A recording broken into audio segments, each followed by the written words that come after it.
উদ্বাস্তুদের জন্য এবার বড় খবর। কেন্দ্রীয় স্বরাষ্ট্র মন্ত্রকের তরফে বিজ্ঞপ্তি দিয়ে ঘোষণা করা হয়েছে 2024-এর 31শে ডিসেম্বরের আগে যারা অত্যাচারিত নিপীড়িত হয়ে এদেশে আশ্রয় নিয়েছেন তাদের জন্য সুখবর। তাদেরকে বিশেষ ছাড় দেওয়া হচ্ছে এবং সময়সীমা দেওয়া হয়েছে 2024-এর 31শে ডিসেম্বর পর্যন্ত। এবং এই খবর সামনে আসার পরেই খুশি উদ্বাস্তু মহলে এবং এরই পাশাপাশি নদিয়াতেও চলল মিষ্টিমুখ।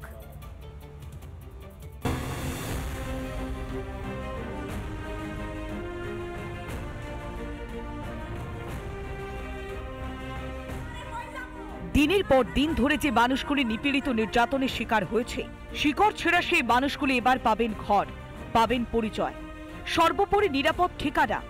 তাতেই উদ্বাস্তু মহলে খুশির হাওয়া। এটা হওয়ার ফলে এখন আমরা খুব আনন্দিত। যখনই শুনলাম 2014 সালের পর থেকে 24 পর্যন্ত আমাদের জন্য সুযোগ সুবিধা দিয়েছে সরকার, তখন আমরা খুব আনন্দিত। আমাদের সবকিছু মানে গৌতমদার কাছ থেকে এই ডকুমেন্টসগুলো এবার আবার নতুন করে করা হবে, তাহলে আমরা খুব খুশি। এদের আনন্দের কারণ কেন্দ্রীয় সরকারের বড় পদক্ষেপ। গেজেট বিজ্ঞপ্তি জারি করে কেন্দ্রীয় স্বরাষ্ট্র মন্ত্রক জানিয়ে দিয়েছে, ধর্মীয় নিপীড়নের শিকার হয়ে 2024 সালের 31শে ডিসেম্বর পর্যন্ত যারা ভারতে আশ্রয় নিয়েছেন সেই সমস্ত হিন্দুদের শরণার্থীর মর্যাদা দেওয়া হবে। অর্থাৎ ভারতের শরণার্থীদের প্রবেশের সময়সীমায় বড় ছাড়। আগের নিয়ম অনুযায়ী 31শে ডিসেম্বর 2014 বা তার আগে ভারতে আসা শরণার্থীরা নাগরিকত্বের আবেদন করতে পারতেন।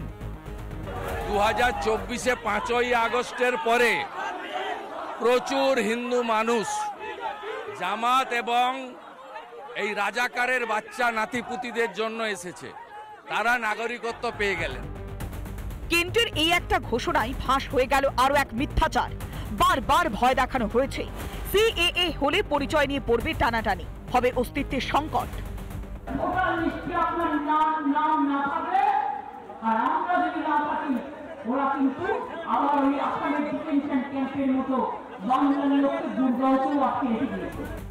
তৃণমূলের এই সমস্ত ভাওতাবাজিতে এবার বড় ধাক্কা। এটা রিফিউজি পরিবারের জন্য, রিফিউজি পরিবারগুলোর জন্য একটা বিরাট বড় একটা কিন্তু আমি বলবো রিলিফ।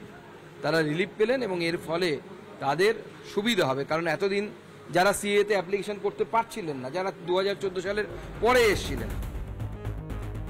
আর কেন্দ্রের এই নতুন ঘোষণাতেই সিএএ ক্যাম্পগুলিতেও ভিড় বেড়েছে এক ধাক্কায়।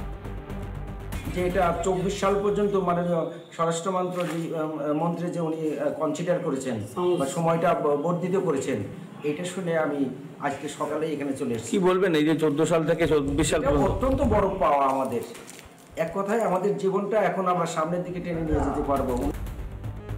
সাধারণ মানুষের সহযোগিতার জন্য শান্তিপুরে বিজেপির পরিচালিত বাগআচড়া পঞ্চায়েতেও নতুন করে শুরু হলো একটি সিএএ ক্যাম্প। এদিন তার উদ্বোধন করলেন সাংসদ জগন্নাথ সরকার। এইভাবে মিথ্যাচার দিয়ে বেশি দিন মানুষকে ভুল বোঝানো যাবে না। আগামী দিন তার জবাব এই জনতাই দেবে।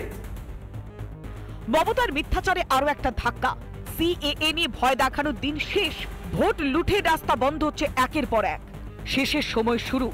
বুঝতে কি পারছেন মমতা? রিপাবলিক বাংলা। নানা ধরনের কন্টেন্ট দেখার জন্য লাইক করুন, শেয়ার করুন আমাদের ফেসবুক পেজ, সাবস্ক্রাইব করুন আমাদের ইউটিউব চ্যানেল।